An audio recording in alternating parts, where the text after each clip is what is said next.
மக்களை அன்பு வணக்கம். இன்று நம்மோடு இணைந்திருப்பவர் மருத்துவர் காந்தராஜ் அவர்கள். வணக்கம் ஐயா. சமீபத்தில் யூடியூபுகளில் சிலர் பண்ணுற தவறுகள் ஒட்டுமொத்தமாக எல்லாரையும் கலங்கப்படுத்துங்கிற ஒரு கேள்விகள் இருக்குது. அந்த வகையில் ஆபாச வகையில் பேசுதல், இரட்டை அர்த்த ஜோக்குகளை பயன்படுத்தல், குறுகிய காலத்தில் ரொம்ப ஃபேமஸ் ஆகணும் அப்படின்னு முழுக்க முழுக்க ரொம்ப மிதமிஞ்சிய ஆபாச பேச்சுக்கள் அப்படிங்கிறது அதிகரிச்சிருக்கு. அதன்படி ஒரு சம்பவம் நடக்கும்போது அந்த பெண்ணை கைது செஞ்சுருக்காங்க. பொது வெளியில் ஒரு பெண்ணிடம் பேட்டி எடுத்ததில் வந்து ஆபாச பேட்டிகளாக அது வந்திருக்கு. பார்த்தீங்களா? இதை பார்க்கும்போது உங்களுக்கு என்ன தோணும்? இது எல்லா காலத்திலுமே உள்ளது. செய்தின்னு ஒரு செய்தி மீடியான்னு வந்தபோதே இது அப்போயே சேர்ந்து வந்தது. அது இன்றைக்கி நேற்றுன்னு இல்லை, எப்பாங்க எல்லா காலத்திலுமே உண்டு. மனித இனம் தோன்றுறதுலேருந்து இது உண்டு.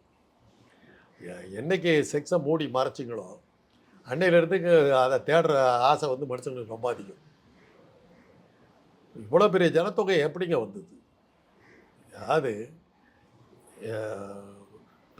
பெண்களை வந்து ஆபாசமாக காட்டக்கூடாது, கற்பு கிற்புங்க கதையெல்லாம் பேசுகிறதே வந்து இந்தியா தான். 130 கோடி ஜனங்கள் ஏன்னா ஆகாயத்தில் இருந்தால் வந்து கூச்சா 24 மணி நேரமும் செக்ஸ் ஓரியன்டாக இருக்கிற ஒரே இனம் இது. ஒன்றில் தான் இந்தியர்கள் நோ டாக் ஒன்லி ஆக்ஷன், பேச்சே கிடையாது, செயல் வீரர்கள். செக்ஸுன்னு எடுத்திங்கன்னா இவனை அடிச்சுக்கிறதுக்கு ஆளே கிடையாது. 24 மணி நேரமும் அதே தான். பஸ்ஸில் ஏறுவான், அதில் ஸ்டாண்டிங்கில் நிற்கிற ஒரு பொண்ணை பார்ப்பான், அவளை லவ் பண்ண ஆரம்பிச்சிடுவான். பஸ் ஸ்டாண்டில் நின்றுக்கிட்டு இருப்பான், அங்கே நிற்கிற ஒரு பொண்ணை பார்ப்பான், அவளை லவ் பண்ண ஆரம்பிச்சிடுவான். பஸ்ஸில் போகும்போது அவளை இறங்கி போவான், ஆஃபீஸுக்கு போய் உட்காருவான், பக்கத்தில் இருக்கிற கிளார்க்கை பார்த்துக்கிட்டே இருப்பான். 24 மணி நேரமும் செக்ஸ் ஓரியன்ட், கிடைச்சா முடிச்சுக்கலாம். அவளுக்கு அந்த ஆசை. யாராவது திட்ட போகிறாங்கங்கிறதுனால தான் ஒரு கட்டுப்பாட்டில் உட்காந்துக்கிட்டு இருக்காங்க. இன்றைக்கி அதெல்லாம் போயிடுச்சு. இன்றைக்கி ப்ரீமேரிட்டல் செக்ஸுங்கிறது ரொம்ப சாதாரணமாக வந்துடுச்சு. நாங்கள் ஒரு காலத்தில் ஒரு சர்வே ஒன்று பண்ணோம். ப்ரீமேரிட்டல் செக்ஸு இது வந்து ஸ்கூல் ஆஃப் சோஷியல் ஒர்க்கும் நாங்களும் சேர்ந்து பண்ணோம். ப்ரீமேரிட்டல் செக்ஸை வந்து எதிர்த்து பேசணுங்க ரொம்ப குறைச்சலாக இருந்தது. ஆனால் அதை ஆதரித்து பேசுகிறவங்க எல்லாம் யாருன்னு பார்த்தாக்கா வெளிநாடுகள்லேருந்து இங்கே வந்து படிக்கிற பெண்கள் மத்தியில் தான் எடுத்தோம். நம்ம நாட்டு நம்ம ஊரை சேர்ந்த பெண்கள் வந்து அன்றைக்கி வந்து நான் சொல்கிறதெல்லாம் வந்து 70கள் 80களில் எடுத்தது. 80களில் எடுத்தபோது பெரும்பான்மையாக அது இருந்தது. அதுக்கப்புறம் வந்தால் அந்த கதையை மாறிடுச்சு. என்ன தப்பு அப்படிங்கிற கேள்வி வந்து அதுக்கப்புறம் எடுத்தது. இன்றைக்கி இருக்கிற சூழ்நிலையில் வாட் இஸ் ராங்? டேட்டிங் கலாச்சாரம் எஸ் வந்துருச்சு. வச்சுக்கிறதுல என்ன தப்பு? ஒரு ஆணை நான் கல்யாணம் பண்ணிக்க போகிறேன், ஒரு பெண்ணை நான் கல்யாணம் பண்ணிக்க போகிறேன்னா அவங்கள நான் புரிஞ்சுக்கிறதுல என்ன தப்பு இருக்குது? அந்த காலத்தில் நம்ம ஜாதகம் பார்த்தோம். மேல்நாடுகளில் ஜாதகம் கிடையாது. ஏன்னா அவங்கெல்லாம் ஜாதகம் எழுதி வைக்க மாட்டாங்க, அவங்களுக்கு அதுக்கு தெரியவும் தெரியாது. அதனால தான் அங்கே டேட்டிங். நான் ஒரு பெண்ணை விரும்புகிறேன், அந்த பொண்ணு என்னை விரும்புது, 2 பேரும் சேர்ந்து பழகுவோம், பழகி பார்ப்போம். 2 பேத்துக்கும் சரியா 2 பேரும் மனநிலையும் ஒரே மாதிரி இருந்ததுன்னா ரைட், நம்ம கல்யாணம் பண்ணிக்கலாம் அப்படின்னு. அப்படி இல்லைன்னா ஒத்து வராது விட்டுரு. டேட்டிங்கில் அவங்க கண்டுபிடிச்சிக்கிட்டாங்க. அதுதான் அங்கே டேட்டிங் காரணம். 2 மனமும் ஒத்து போச்சுன்னாக்கா திருமணம், இல்லைன்னா வேண்டாம். அது நல்ல சிஸ்டம். கல்யாணத்துக்கு முன்னாடி பழகி தெரிஞ்சுக்கிட்டு நம்ம 2 பேரும் சரியான முறையில் இருக்கிற வேவ் லென்த் ஒரே மாதிரி இருக்குது அது ஆனால் நம்ம ஊர் வந்து ஜாதகம் பார்த்து முன்ன பின்ன தெரியாத எவனையோ ஒருத்தனை கட்டி வச்சாங்க. முன்ன பின்ன தெரியாத எவனையோ ஒருத்தையை கட்டி வச்சாங்க. இவனுக்கு அந்த பொண்ணு பிடிக்குதா இல்லையான்னு இல்லை, 10 பொருத்தம் பிரமாதமாக இருக்குது, அவ்வளோதான். ஜோச்சின்னு சொன்னால் கட்டி வச்சான். அதனால தான் என்ன ஆகுதுன்னா ஒரு மனமொத்த தம்பதிகளாக யாருமே வாழ்கிறதில்லை.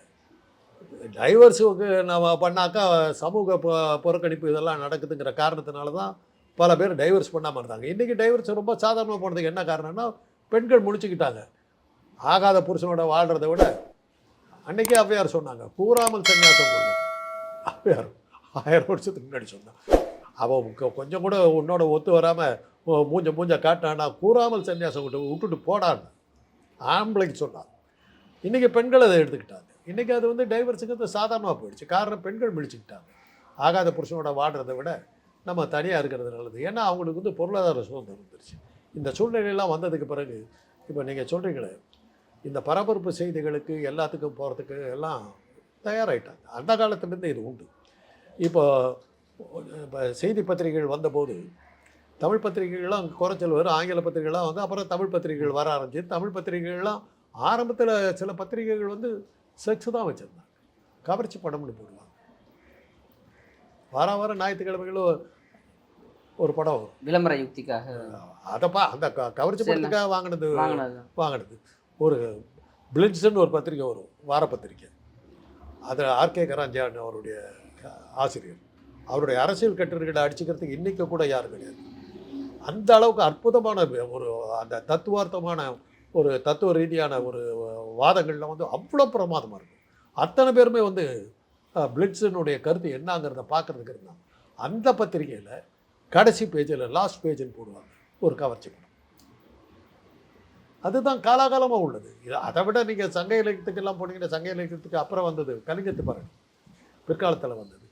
கலிங்கத்து பரணி வந்து போர் 50,000 யானைகளை கொண்டாதான், 5,000 யானைகளோ 50,000 யானைகளை கொண்டாதான், 1000 யானைகளை 1000 யானைகளை கொண்டாதான் பரணி பாடுவாங்க. அது கலிங்கத்து இதில் போய் அந்த போரை பற்றிய இது புறப்பாடல். அது வன்முறை எப்படியெல்லாம் கொண்டாங்க, எப்படியெல்லாம் இது பண்ணாங்க. அதில் வந்து கடை திறப்புன்னு ஒரு 2வது பகுதி இருக்குது. போருக்கு போகிறதுக்கு முன்னாடி தன்னுடைய மனைவியை விட்டு பிரியறதுக்கு முன்னாடி அந்த கணவன் எப்படி தன்னுடைய மனைவியோட எப்படி இருந்தான், எப்படியெல்லாம் சோகம் கண்டாங்கிறது வந்து ஒரு 30 பாடல்கள் இருக்குது. அவ்வளவு செக்ஸ், புறப்பாடல், போரை பற்றிய ஒரு நூல், ஒரு இலக்கியம். அதில் வந்து செக்ஸ் இருக்குது. அதுதான் sex is part of life. அதனால் அதை வச்சுக்கிட்டு போல அன்னைக்கு இருந்த பத்திரிகைகள் எல்லாமே இந்த மாதிரி கவர்ச்சி படமெல்லாம் போட்டாங்க. இன்னைக்கு கூட ஒரு பத்திரிக்கை வருது, அது அவளுடைய பத்திரிக்கை. அதில் வந்த கவர்ச்சி படம் மாதிரி எதுலையும் பார்க்க முடியாது. அந்த மாதிரி கவர்ச்சி படம் போட்டாங்க. அப்போ தான் அதை பார்க்கறதுக்காக வாங்கணும். இன்றைக்கி கூட என்னாக்கா வார பத்திரிகைகள் இருக்குது, குடும்ப பத்திரிக்கைங்கிறாங்க. அதில் என்னத்துக்கு ஒரு சினிமா பகுதின்னு போட்டுட்டு 2 பொண்ணு உடம்புல துணி இல்லாத ஃபோட்டோ என்னத்துக்கு போடுறீங்க? ஒரு வார பத்திரிகை முழுக்க அட்டைப்படத்தில் பெண்களை தவிர ஆண்களை போடாமே வந்துட்டு இருக்குது. அதனால் இதெல்லாம் வந்து பார்ட் ஆஃப் இது. அந்த யுத்தியை தான் இப்போ வந்து யூடியூப்பு இந்த மாதிரி இந்த இதில் எல்லாம் நீங்கள் வந்து இது பண்ணுறீங்க. நியூஸ் படிக்கிறதுக்கு, கேள்வி கேட்கறதுக்கு எதுக்கு அங்கே பெண்கள் இது பண்ணுறீங்க? தேவை என்ன இருக்குது? இப்போ அவர்கள் இப்போ நம்ம உடைய வைத்தவர்களை யாரையும் இப்போ மதிப்பிடலையா? அது வேறு விஷயம். ஆனால் இருந்தாலும் நான் என்ன சொல்கிறேன்னா, ஒரு அரசியல் ரீதியான பேச்சுக்களுக்கு வந்து அவங்க சமமாக வர்றதுன்னு நான் ஆட்சேபிக்கலை. அவங்களும் இந்த மாதிரி கேள்விகள்லாம் கேட்கும்போது நமக்கு ஆச்சரியமாக இருக்குது. என்ன கொஞ்சம் கொஞ்சமாக வந்து அரசியல் இருந்து கொண்டு ஓரங்கட்டி சினிமாக்காரனாக மாற்றிவிட்டாங்க. பல சமயங்கள் வந்து சினிமா விமர்சகர்னு மாற்றிவிட்டாங்க. அரசியல் விமர்சகர்கள் எனக்கே கேவலமாக இருக்குது. என் பேர் வேறு ஏடாக்கூடமான பேர். ஏன்னா அந்த காலத்தில் லட்சுமிகாந்தன் ஒரு ஆசாமி இருந்தார். இது மாதிரி எல்லாம் நடிகைகளை பற்றியும் பெரிய இடத்து பெண்களை பற்றியும் ஆபாசமாக எழுதி இந்து நேசன்ற பத்திரிகை போட்டு ஒரு லட்சக்கணக்கில் சம்பாதிச்சார். அவரை கொலை பண்ணி போட்டது அவரை கொலை குற்றத்தை சாட்டப்பட்டு தான் எம்கே தியாகராஜ பகதூர், கலைவரன் கிருஷ்ணன் எல்லாம் ஜெயிலுக்கு போனது அதில் தான் போனாங்க. பச்சராஜா, ஸ்ரீராம நாயுடு 3 பேரும் ஜெயிலுக்கு போனாங்க. ஆயுள் தண்டனை கொடுத்தாங்க. காந்தராஜுங்கிற பேர் என்னை காந்தன்னு தான் கூப்பிடுவாங்க. இந்த பேர் வேறு அது மாதிரி இருக்குது. இப்போ சினிமா விமர்சகர்னு வரும்போது ஏறத்தாழ லட்சுமிகாந்தன் லெவலுக்கு நான் இறங்கி போகிறேன். அசிங்கமாக இருக்குது. என்ன பண்ணுறது? என்ன சொல்கிறாங்க சார், நீ அதை போய் சொன்னீங்கன்னா அப்போ நிறைய பேர் பார்க்குறாங்க. விளம்பரத்துக்காக என்ன வேணாலும் பண்ணலாம். இப்போ அவர்கள் இப்போ இதில் கேள்வி என்னென்னா, அந்த பெண் கேட்கக்கூடிய கேள்விகள் வந்து ரொம்பவே டபுள் மீனிங், இரட்டை அர்த்தத்தோடு இருக்குது. அவர்கள் அந்த பதிலை பதிவிடுறாங்க, அதனால் நிறைய வியூஸ்கள் வருது. அப்படிங்கும்போது இது மாதிரி இப்போ நிறைய கேட்டகரி ஆஃப் பீப்புள் இருக்காங்க. வித்தியாசமாக எதையாவது பண்ணி நம்ம குறுகிய காலத்தில் ஃபேமஸ் ஆகணுங்கும் பொழுது அவங்க முழுக்க அந்த இரட்டை அர்த்த வார்த்தைகளை பயன்படுத்துறது, ரொம்ப ஆபாச மிதமிஞ்சியே போகிறாங்க இல்லையா? இவர்கள் என்ன மனநிலை கொண்டு வரும்? அதை தான் இப்போ இது முன்னாடி உதாரணம் சொன்னேன்ல, இல்லஸ்ட்ரேட்டட் வீக்லின்னு ஒரு பத்திரிக்கை வந்துட்டு இருந்தது. அது வந்து இந்தியா முழுக்க ஒரு பாப்புலர் இது வார பத்திரிக்கை, டைம்ஸ் ஆஃப் இந்தியாவோட வெளியீடு. அதில் வந்து இல்லாத விஷயமே இருக்காது. அவ்வளோ ஒரு செய்தி, அரசியல், சினிமா எல்லாமே இருக்கும் அதில். அதாவது இல்லஸ்ட்ரேட்டட் வீக்லியில் வந்து நம்ம பற்றி ஒரு ஆர்டிக்கல் வருதுன்னா அவ்வளோ பெரிய கௌரவங்கிற அளவுக்கு அந்த பத்திரிக்கை போயிட்டு இருந்தது. அந்த நேரத்தில் புதுசாக ஒருத்தரை குஷ்வந்த் சிங்குன்னு நினைக்கிறேன், அவரை வந்து எடிட்டராக போட்டாங்க. எடிட்டராக போட்டபோது இந்த மாதிரி அந்த ஆபாசமான விஷயங்களெல்லாம் உள்ள நிறையா சேர்த்தன உடனே கடுமையான எதிர்ப்பு வந்தது. அவர் அதுக்கு என்ன பதில் கொடுத்தாருன்னா, நான் ஆசிரியராக வந்து இந்த மாதிரியான இந்த செய்திகளை போடுறதுக்கு முன்னாடி இல்லஸ்ட்ரேட்டட் வீக்லியுடைய சர்க்குலேஷன் இவ்வளோ, நான் வந்து இந்த மாதிரியான செய்திகளெல்லாம் போட்ட பிறகு என் சர்க்குலேஷன் இவ்வளோன்னு போட்டார். அதுதான் எதுக்கு உங்களுக்கு பதில்னாரு. அதுக்கு பதில் கொடுத்தாங்க, அதுக்கு நீ வந்து மஞ்சள் பத்திரிகை நடத்தலாம். நேரடியாக போர்னோகிராஃபிக்கு போயேன். என்னத்துக்கு இதை குடும்ப பத்திரிகை நிலத்துக்கு போடுறேன், போர்னோகிராஃபிக்கு போய்டு அப்படின்னா. ஸோ அதே மாதிரி தான் ஆங்கில இலக்கியங்களில் பச்சை ஆபாசமான ஒரு புத்தகமாக 20ஆம் நூற்றாண்டுகளில் கருதப்பட்டது வந்து லேடி சாட்டர்லிஸ்டில் வருகிற ஒரு புத்தகம். அதில் வந்து ஒரு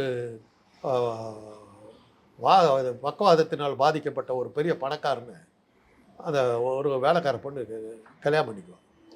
கல்யாணம் பண்ணிக்கிட்டாக்கா அவனுக்கு வந்து ஆண்மை இல்லை. அவனை வச்சுக்கிட்டு அந்த வீட்டில் இருக்கிற தோட்டக்காரனோட செக்ஸ் வச்சுக்குவான். அவன் முன்னாடியே செக்ஸ் வச்சுக்குவான். அதில் வந்து அந்த அந்த ஆபாச வார்த்தைகள், உடலுறவான வார்த்தைகள் எல்லாம், பெண் உறுப்புகளுக்கான வார்த்தைகள் எல்லாம் அப்படியே பச்சையாக எழுதி அந்த புக் வெளியிடுது. பச்சை ஆபாசமான புத்தகம் சொல்லி பல நாடுகளை தடை செஞ்சுது லேடி சாட்டர்லிஸ்டில் வர்ற பேர். அதில் வந்து என்னாச்சுன்னாக்கா அப்புறம் வந்து அந்த ஆபாசமான பகுதிகளெல்லாம் நீக்கி எக்ஸ்பர்கேட்டட் எடிஷன் போட்டு அந்த புக்கை வெளியிட்டாங்க. மற்றபடி ஒரு மனநல ரீதியாக ஒரு பாதிக்கப்பட்ட ஒரு பெண் அப்படி தான் நடந்துக்குவாங்கிற ஒரு நியாயமும் அதில் இருந்தது. இந்த ஆபாச கருத்துக்கள்னால தான் அந்த புக்கே விற்பனையாச்சு. அந்த ஆபாச பகுதிகளெலாம் நீக்கிட்டு அந்த புக்கை வெளியிட்டாங்க. அது பிரயோஜனம் இல்லை. அதுக்கப்புறம் இன்னொன்று வந்தது, எக்ஸ்பர்கேட்டட் எடிஷன். அதாவது அந்த ஆபாச கருத்துக்களோடு இருக்கிற புத்தகமும் கிடைக்கணும்னு மறுபடியும் அந்த புக்கு வெளியே வந்தது. அப்படி வந்து அந்த புத்தகத்துக்கு ஒரு பெரிய எதிர்ப்பு இதெல்லாம் இருந்த காலத்தில் ஹரோல்ட் ராபின்சன் ஒரு எழுத்தாளர் வந்தார். அதே நேரத்தில் கிரேஸ் மெட்டாலியஸ்னு ஒரு சின்ன பொண்ணு, ஒரு 20-25 வயசு பொண்ணு, இவங்க 2 பேர் உள்ளே வந்தாங்க. லேடி சாட்டர்லிஸ்டில் வர பிச்சை வாங்கணும். ஹரோல்ட் ராபின்சனுடைய கார்பெட் பேகர்ஸ் பூந்து விளையாடிடுச்சு. இந்த பொண்ணு வந்து பீட் அண்ட் பிளேஸ்னு ஒரு புக் எழுதிச்சு. ஒரு பொண்ணு கல்லூரி மாணவி, பச்சை ஆபாசம். Beat and blaze, return to beat and blaze. அன்றைக்கி அந்த புக்கெல்லாம் படிக்கலன்னு நமக்கு மரியாதை இருக்குது. நாங்கள் கல்லூரியில் படிக்கிற நேரத்தில் அந்த புக்கெல்லாம் வந்தது, கையில் வச்சுருப்போம். பஸ் ஸ்டாண்டில் அதை வச்சுக்கிட்டு நிற்போம். அதை பார்த்த உடனே பஸ் ஸ்டாண்டில் பொண்ணுங்க நிற்கிது இல்லையா, ஓஹோ ஹரோல்ட் ராபின்ஸ் படிக்கிற அளவுக்கு பெரிய இதெல்லாம் அப்போ ஆள் பிடிக்கிறதுக்கு டெக்னிக் எங்களுக்கு சொல்லிக் கொடுப்பாங்க. ஒரு பொண்ணை பிடிக்கணுன்னா நீ லெண்டிங் லைப்ரரியில் போய் மெம்பர் ஆகிடு. அவங்ககிட்ட கேட்டால் வந்து எது லேட்டஸ்ட் புக்குன்னு சொல்லுவான். உனக்கு எப்படி தெரியாது, அதை வாங்கி வச்சுக்க, ஸ்டைலாக அதை தெரியிற மாதிரி பிடிச்சிக்கோ. அதை பார்த்துட்டு 2 பொண்ணு கேள்வி கேட்பா, அதை வச்சு நீ கேர்ள் ஃப்ரெண்ட் பிடிக்கலான்னு சில ஐடியாலாம் கொடுப்பாங்க. அதெல்லாம் வச்சு பார்த்து கிடைக்கலங்கிறது வேறு விஷயம், அதை விட்டுருங்க. ட்ரையல் பார்த்தோம். இதெல்லாம் எங்கள் காலத்து காதல். இதெல்லாம் செஞ்சுவிட்டு தான் டாக்டரானு. இதை போய் நான் சொல்லிடுறேன். இதெல்லாம் எல்லா முயற்சியும் பண்ணிட்டு தான் தோல்வி அடைஞ்சு தான் ஒழுங்காயிட்டேன் நான். எல்லாத்தையும் தோல்வி, அதெல்லாம் 100% தோல்வி அடைஞ்ச அந்த விஷயத்தில். அப்போ அந்த கார்பெட் பேக்கர்ஸ் இப்போ நீங்கள் பாருங்கள், அதை சினிமாவாக எடுத்த போது அப்படியே எடுத்தாங்க. அட்வென்ச்சரஸ்னு அடுத்த நாவல் வந்தது, இதையும் பிச்சுக்கிட்டு போயிடுச்சு. பைரட்னு 3வது நாவல், இதையெல்லாம் தூக்கி அடிக்கிறார். இவங்க எல்லாத்தையும் தூக்கி அடிச்சு எட்கார் வாலேஸ்னு ஒரு ஆள் வந்து ஃபேன் கிளப்னு ஒரு புக் எழுதினார். ஆபாசத்தின் உச்சம், ஒன்றுமே பண்ண முடியாத அளவு போயிடுச்சு. அதெல்லாம் இப்போ நீங்கள் சொல்கிறீங்களே, பரபரப்புக்கும் நம்பர் 1 இதாக இருந்தது, ஹையஸ்ட்டு சோல்டு நாவல்ஸ். அதே சமயத்தில் ஏர்போர்ட் போன்ற சில அற்புதமான நாவல்கள்லாம் வந்து அதெல்லாமும் இருந்தது ஒரு காலம், அதுவும் இருந்தது. ஆக காலாகாலமாக இன்றைக்கி வந்து மீடியாக்களில் வந்து இந்த அந்த அச்சு எழுத்துக்களை படிக்கிறத நம்ம விட்டுட்டோம். இன்றைக்கி பூரா வந்து யூடியூப்பும் கூகுளும் இதில் என்னது நெட்ஃப்ளிக்ஸ் இந்த மாதிரியெல்லாம் இந்த டிஜிட்டல் மீடியாவுக்கு நம்ம போயிட்டோம். எந்த அளவுக்கு போயிடுச்சுன்னாக்கா அந்த கதையை அதுவே படித்து சொல்லுது. அந்த வாய்ஸ் இதில் போட்டோம்னாக்கா அந்த நாவலை அதே படிச்சுடுது. படிக்கிற சிரமம் கூட நமக்கு இல்லை, அந்த அளவுக்கு போயிடுது. அந்த அளவுக்கு போயிட்ட ஒரு சூழ்நிலையில் பரபரப்புக்கு தேவைன்னாக்கா இந்த மாதிரி ஒரு கொஞ்சம் மசாலா சேர்த்து வேண்டியது. கொஞ்சம் மசாலா ஓகே. இருந்தாலும் பொதுவெளிகளில் இப்படி கேட்டு தூண்டினது காரணமாக பாதிக்கப்பட்டவர் கம்ப்ளைண்ட் கொடுத்துருக்காங்க. அந்த பெண்ணும் கைது செய்யப்பட்டிருக்காங்க, கேமராமேனும் கைது செய்யப்பட்டிருக்காங்க, சேனல் ஓனரும் கைது செய்யப்பட்டிருக்காங்க. அந்த நடவடிக்கை எப்படி பார்க்குறது? கரெக்டு தான். அப்படி பண்ணால் தான் அது நிற்கும். தண்டனைகள் கடுமையாக இருந்தால் தான் குற்றங்கள் குறையும். இது எதுலேயுமே ஒரு வகைத்தொகை வச்சுக்கணும். இப்போ என்னுடைய சில இதெல்லாம் பார்த்தீங்கன்னாக்கா, அவர் அந்த நடிகையோடு ஓடினாலாமே காந்தராஜ் பரபரப்பு பேட்டி உள்ளே பார்த்தீங்கன்னா நான் அதை பற்றி பேசியே இருக்க மாட்டேன். அதை பார்க்குறதுக்காக எனக்கு கொடுக்குற தலைப்பு அந்த மாதிரி இருக்குது. ஃபேக்கான தமிழில் வச்சிட்றாங்கன்னு அந்த மாதிரி போட்டு இது பண்ணுறாங்க. நான் வந்து ஒரு செய்தி ஒன்று வந்து தளபதி அவர் ஸ்டாலினை பற்றி சொன்னபோது, ஸ்டாலினுக்கு வந்து தீராத நோய் இருக்குதுன்னு சொல்கிறாங்களே, அது உண்மையானு கேட்டாங்க. அவர் பள்ளிக்கூடத்தில் படிக்கும்போது அரசியலுக்கு வந்தார். அவர் என்னைக்கு அரசியலுக்கு வந்தாரோ அன்னைக்கே அவருக்கு தீராத நோய் இருக்குதுன்னு கிளப்பிட்டானுங்க. அது வகையில் பார்த்தாக்கா 40 வருஷத்துக்கு மேலே வந்து தீராத நோயோடு இருக்கிற ஒரே ஆள் எனக்கு தெரிஞ்சு அவர் தான். தலைப்பு என்ன தெரியுமில்ல, ஸ்டாலினுக்கு தீராத நோய், காந்தராஜ் பரபரப்பு பேட்டி. நீங்கள் இதெல்லாம் நீங்கள் பார்த்தீங்கன்னா உங்களுக்கு நான் போய் சொல்லிடுறேன், நீங்கள் ஒரு யூடியூபர். இன்றைக்கி ஆளுங்கட்சியாக இருக்கிற மத்திய ஒன்றியத்திலும் சரி, இங்கே இருக்கவங்களும் சரி, அவங்களால கட்டுப்படுத்த முடியாமல் இருக்கிறது வந்து யூடியூப் தான். சேட்டலைட் டிவியை அவங்க கண்ட்ரோல் பண்ணிட முடியும்.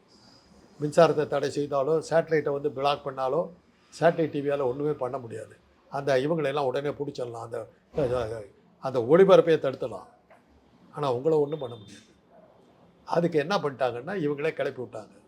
ஆபாசமான தலைப்புகளும் ஆபாசமான விஷயங்களையும் பேச வச்சு யூடியூப்னா ஒரு கேவலமான ஒரு இதுங்கிற மாதிரி ஒரு இமேஜை இப்போ உருவாக்கிக்கிட்டு வர்றாங்க. நீங்கள் தான் பார்த்து ஜாக்கிரதையாக இருக்கு. உங்களுக்கு சொல்கிறேன், ஜாக்கிரதையாக இருக்குது. நாளைக்கு உங்களுடைய ரிலேபிலிட்டி போயிடும். யூடியூப்னால ஒரு கேவலமானவர்களால் நடத்தப்படுகிற கேவலமான இதுன்ற மாதிரி மாற்றுறதுக்கு அவங்க பார்த்துக்கிட்டு இருக்காங்க. ஜாக்கிரதையாக இருக்கு. நீங்கள் சொல்கிறது கொஞ்சம் அதிர்ச்சியாக இருக்கு ஐயா. இப்போ யூடியூப்களில் இது மாதிரி ஃபேமஸாக நிறைய பேர் பண்ணுறாங்க, ஆபாசமாக நிறைய பேர் பண்ணுறாங்க. உங்களை ஒழிக்கிறதுக்காக அவர்களால் தூண்டி விடப்பட்ட ஆட்கள் தான் அவங்கெல்லாம். ஒரு பொண்ணை வச்சு இப்போ எழுதுனீங்களே, போன வாரமெல்லாம் என்னை போட்டு உயிர் எடுத்தீங்க அந்த பொண்ணை பற்றி. அப்புறம் நான் கேட்டேன், அந்த பொண்ணுக்கு இதெல்லாம் எப்படியா தெரியும்? அந்த பொண்ணு அந்த மாதிரி ஆளாக இருந்ததுனால தெரியும். நம்ம அந்த பொண்ணு மேலே எல்லாம் திருப்பி விட்டப்பறம் கொஞ்சம் அதை அடங்கி போச்சு. பரபரப்புக்கு பஞ்சமே இல்லையா? ஒரு கவிஞரை பற்றி ஒரு பொண்ணு இஷ்டத்துக்கு பேசினாங்க. யாராவது விசாரிச்சிங்களா அந்த கவிஞருக்கு அவளுக்கு என்ன தொடர்புன்னு? அந்த பொண்ணு சொன்ன உடனே ஹைலைட் பண்ணீங்க. நான் கேட்டேன், அந்த பொண்ணு தான் அவரை வந்து என்ன எனக்கு சினிமாவில் சான்ஸ் வாங்கி கொடு, நீ என்ன சொன்னாலும் செய்கிறேன்னு சொன்னதான் நான் கேள்விப்பட்டேன். அவர் அதை வந்து வெளியில் சொல்லிட்டோன்னா பயந்துக்கிட்டு வெளியில் வந்து அவர் என்னை கெடுக்க பார்த்தாருன்னு சொல்லிச்சுன்னு. எப்படி சார் இதுக்கு என்ன சார் ஆதாரம்னு? அவன் சொன்னதுக்கு என்ன ஆதாரம்? அவ்வளோதான். உடனே போட்டேன்ல, இதையும் போட்டேன். அதுக்கு ஆதாரம் காட்ட சொல்லி இதுக்கு நான் ஆதாரம் காட்டுறேன். அப்போ இது போன்ற சமூக வலைதளங்களில் ஒரு சில செய்திகள் திமிருக்காக ஃபேமஸ் ஆகணுங்கிறதுக்காக சிலர் பண்ணுறாங்க. ஆனால் ஒரு சைடு யூடியூப்களை ஒழித்து கட்டுவதற்காக இவங்க இன்னைக்கு ஆட்சியில் இருப்பவர்களால் செய்யப்படுகின்ற ஒரு சதி. ஜாக்கிரதையாக இருங்க. அச்சு ஊடகங்களை வந்து ஒழிச்சு கட்டுறது நீங்கள் தான்.